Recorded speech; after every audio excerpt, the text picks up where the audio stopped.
Je vous salue au nom du Seigneur Jésus.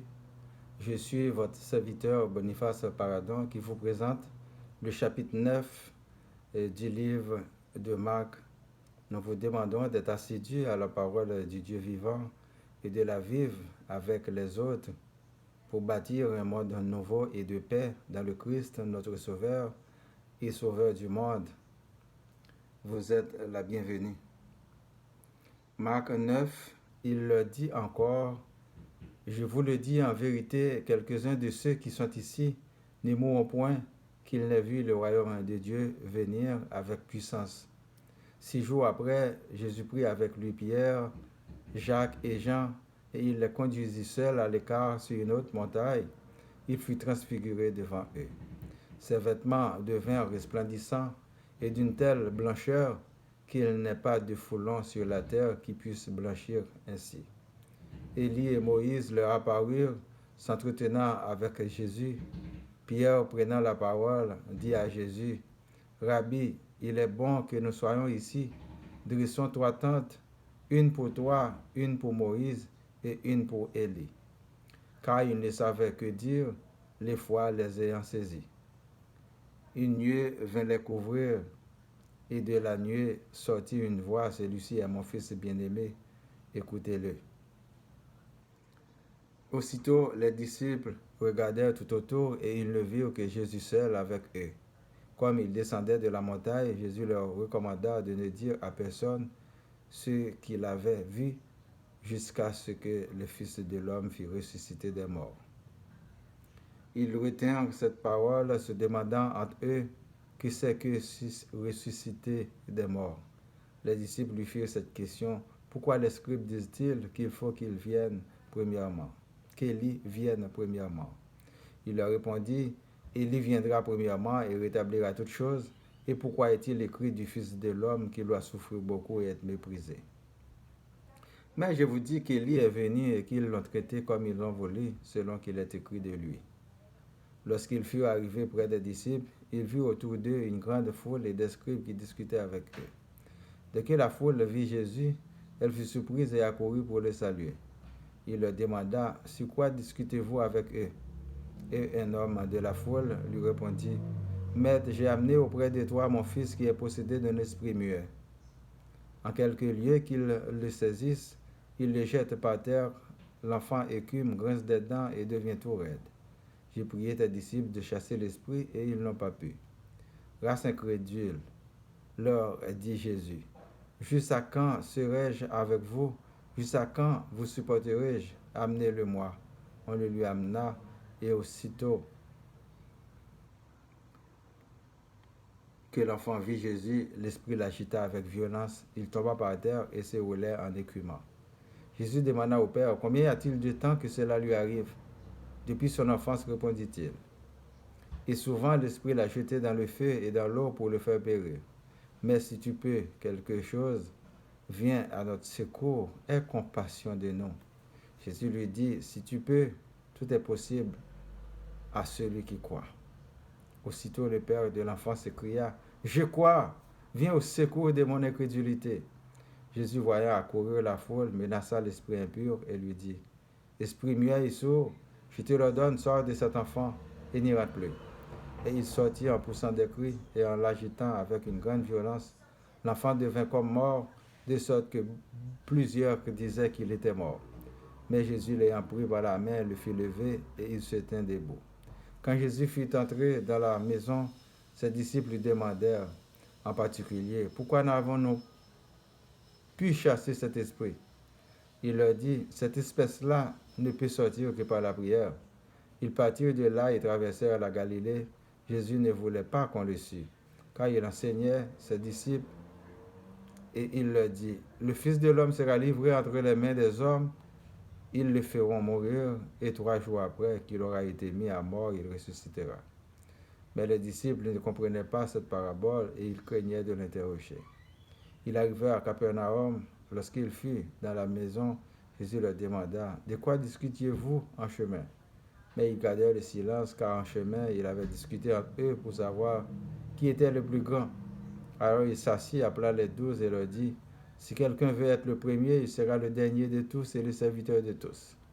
Et il prit un petit enfant, le plaça au milieu d'eux, et l'ayant pris dans ses bras, il leur dit, quiconque reçoit en mon nom un de ces petits enfants me reçoit moi-même, et quiconque me reçoit, reçoit non pas moi, mais celui qui m'a envoyé. Jean lui dit, Maître, nous avons vu un homme qui chasse des démons à ton nom, et nous l'en avons empêché, parce qu'il ne nous suit pas. Ne l'en empêchez pas, répondit Jésus, car il n'est personne qui faisant un miracle à mon nom puisse aussitôt après parler mal de moi. Qui n'est pas contre nous est pour nous. Et quiconque vous donnera à boire un verre d'eau en mon nom, parce que vous appartenez à Christ, je vous le dis en vérité, il ne perdra point sa récompense. Mais si quelqu'un scandalisait un de ces petits, quoi, il vaudrait mieux pour lui qu'on lui mît au cou une grosse meule de moulin et qu'on le jetât dans la mer. Si ta main est pour toi une occasion de chute, coupe-la. Mieux vaut pour toi être manchot dans la vie que d'avoir des deux mains et d'aller dans la géhenne, dans le feu qui ne s'éteint point. Si ton pied est pour toi une occasion de chute, coupe-le. Mieux vaut pour toi entrer boiteux dans la vie que d'avoir les deux pieds et d'être jeté dans la géhenne, dans le feu qui ne s'éteint point. Et si ton œil est pour toi une occasion de chute, arrache-le. Mieux vaut pour toi entrer dans le royaume de Dieu n'ayant qu'un œil que d'avoir deux yeux et d'être jeté dans la géhenne, où leur verre ne meurt point et où le feu ne s'éteint point, car tout homme sera salé de feu. Le sel est une bonne chose, mais si le sel devient sans saveur, avec quoi l'assaisonnerez-vous? Et du sel en vous-même, et soyez en paix les uns avec les autres. Nous voyons que ces vêtements devinrent resplendissants et d'une telle blancheur qu'il n'est pas de foulon sur la terre qui puisse blanchir ainsi. Élie et Moïse leur apparurent s'entretenant avec Jésus. Pierre, prenant la parole, dit à Jésus, Rabbi, il est bon que nous soyons ici. 203 tentes, une pour toi, une pour Moïse et une pour Élie. Car ils ne savaient que dire, les fois les ayant saisis. Une nuée vint les couvrir et de la nuée sortit une voix, celui-ci est mon fils bien-aimé, écoutez-le. Nous voyons dans ce texte la splendeur de la gloire du royaume de Dieu.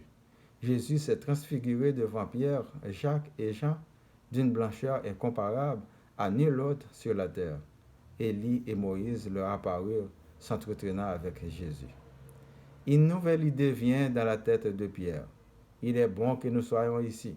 Construisons 3 tentes, une pour toi, une pour Moïse et une pour Élie. Car Pierre n'avait plus envie de rester sur la terre, tellement la gloire de la majesté l'attire à la seconde. Comme l'heure n'était pas encore arrivée, les bonheurs les avaient quittés. Cela fut arrivé 6 jours que Jésus les avait dit que, je vous le dis en vérité, quelques-uns de ceux qui sont ici ne mourront point, qu'ils n'aient vu le royaume de Dieu venir avec puissance. Chose promise et chose faite. Jésus ne ment pas. Une nuée vint les couvrir et de la nuée sortit une voix, celui-ci est mon fils bien-aimé, écoutez-le. Nous devons obligatoirement écouter la parole de Dieu et sur Jésus qui nous a montré le Père. Il faut s'attirer de notre orgueil, prétendant que nous sommes des philosophes, des techniciens, des scientifiques, des spécialistes de toutes sortes. À l'école, nous sommes allés acheter l'expérience des autres, de même que dans la Bible. Mais dans la Bible, avec une option supplémentaire, Dieu peut nous révéler directement son royaume de gloire si nous acceptons de nous régénérer, c'est-à-dire accepter de naître de nouveau en Christ pour le salut de nos âmes. Il peut nous donner un avant-goût, mais il faut obligatoirement croire en lui. Le royaume de Dieu est spirituel jusqu'à la fin du monde et différent des royaumes terrestres que nous pouvons voir que les édifices à l'œil nu. Et la Bible devrait être lue et comprise dans le sens spirituel, car ce sont des récits inspirés de Dieu et non comme les autres ouvrages littéraires. Il fut un temps que c'était un petit groupe de personnes qui étaient autorisées dans les religions à la lecture de la Bible. Mais aujourd'hui, nous sommes extrêmement chanceux de pouvoir acheter une Bible ou aller sur un site internet pour en déguster comme bon nous semble. Vive le roi des rois. Jésus lui dit, si tu peux, tout est possible à celui qui croit. Aussitôt, le père de l'enfant s'écria, Je crois, viens au secours de mon incrédulité. Jésus, voyant accourir la foule, menaça l'esprit impur et lui dit, Esprit muet et sourd, je te l'ordonne, sors de cet enfant et n'y rentre plus. Et il sortit en poussant des cris et en l'agitant avec une grande violence. L'enfant devint comme mort, de sorte que plusieurs disaient qu'il était mort. Mais Jésus, l'ayant pris par la main, le fit lever et il se tint debout. Mais bien aimé, Jésus n'est pas une vedette, mais il est celui qui est le plus populaire sur la terre. Sa sagesse demeure supérieure. Son humilité et son obéissance par rapport au Père dépassent l'entendement humain. Pour cela, le Père l'a couronné de gloire et le fait asseoir à sa droite dans son royaume après la résurrection. Voulez-vous être vous aussi dans sa gloire ou de continuer à mener votre vie de misère dans les ténèbres?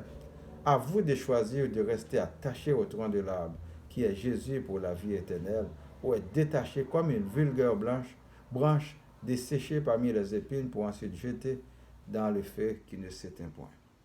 Alors il s'assit, appela les 12 et leur dit, si quelqu'un veut être le premier, il sera le dernier de tous et le serviteur de tous. Et il prit un petit enfant, le plaça au milieu d'eux, et l'ayant pris dans ses bras, il leur dit, quiconque reçoit en mon nom un de ces petits enfants, me reçoit moi-même. Et quiconque me reçoit non pas moi, mais celui qui m'a envoyé. Concernant les fonctions et les meilleures places dans les synagogues, les églises, les temples et les lieux de culte, Jésus nous met en garde à savoir, si quelqu'un veut être le premier, il sera le dernier de tous et le serviteur de tous. Aujourd'hui, à force de ne pas être au service pour le Seigneur, mais au service au nom du Seigneur pour régler leurs affaires personnelles, leur business, il devrait à tour de rôle diriger l'Assemblée par mandat afin que chacun puisse accomplir son service ministériel pour qui cela est donné. Car la moisson est grande et pour ceux qui ont reçu l'onction de l'Éternel puissent y faire que leur service.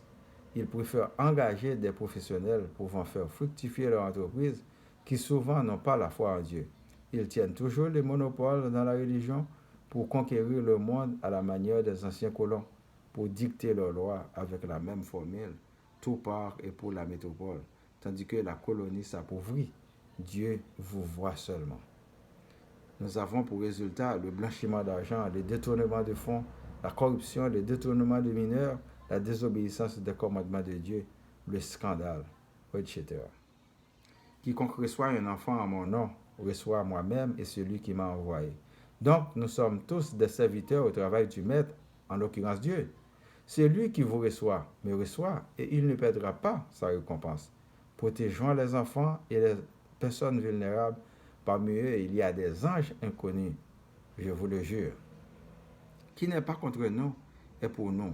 Il y en a qui opèrent des miracles au nom de Jésus, mais ils ne sont pas de nous. Il dit, ne l'en empêchez pas, car il ne peut pas après parler mal de nous.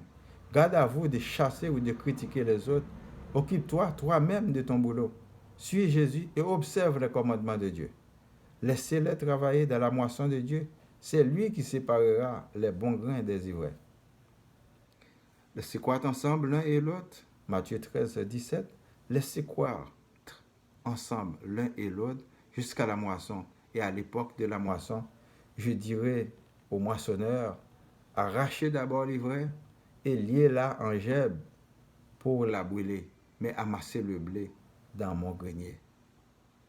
Et si ton œil est pour toi une occasion de chute, arrache-le. Mieux vaut pour toi entrer dans le royaume de Dieu n'ayant qu'un œil que d'avoir 2 yeux et d'être jeté dans la géhenne, où le ver ne meurt point et où le feu ne s'éteint point. Il ne faut pas détourner les gens de la bonne nouvelle de Dieu. Si un membre de votre corps vous empêche de servir Dieu, élimine-le. Il est plutôt nécessaire de rentrer dans le royaume de Dieu avec un membre manquant que d'être complet et on vous jette dans le feu qui ne s'éteint point. À bon entendeur, salut. Nous, les serviteurs ou disciples de Dieu, nous sommes le sel de la terre. Assurons donc bien nos rôles pour le Seigneur, car notre récompense sera grande dans le royaume des cieux, au jour qui convient. Soyons sobres, soyons gentils, soyons intelligents, soyons pleins d'espérance, soyons pleins d'amour, soyons prêts à faire un pas de plus dans nos ouvrages. Que le Seigneur nous comble de sa grâce et de son amour. Nous prions pour ma famille, vos familles, les membres du groupe Spiritualité. Madame Raymond, Madame Adrien, Monsieur René, Monsieur Estimable, Monsieur Altidor, Monsieur Emmanuel, Madame Noël-Saint, Madame Nobert, Madame Monique, Monsieur Étienne et famille, Monsieur Lavaux et famille, les personnes malades, les services d'urgence, le personnel de la santé, les gouvernements, les démunis, les chômeurs, les gens d'affaires, les leaders politiques et religieux, les professionnels, les dirigeants. Que Dieu nous éclaire dans nos décisions, que sa fidélité soit toujours avec nous et qu'il pardonne nos péchés pour nous purifier de nos iniquités afin de nous préparer pour le bonheur sans fin. Nous récitons notre Père qui es aux cieux, que ton nom soit sanctifié, que ton règne vienne, que ta volonté soit faite sur la terre comme au ciel. Donne-nous aujourd'hui notre pain de ce jour. Pardonne-nous nos offenses comme nous pardonnons aussi à ceux qui nous ont offensés. Et ne nous laisse pas entrer en tentation, mais délivre-nous du mal. Car c'est à toi qu'appartiennent le règne, la puissance et la gloire au siècle des siècles. Amen. Passez une bonne journée, une bonne semaine. Lisez votre Bible. Votre serviteur Boniface Paradon. Merci, à la prochaine.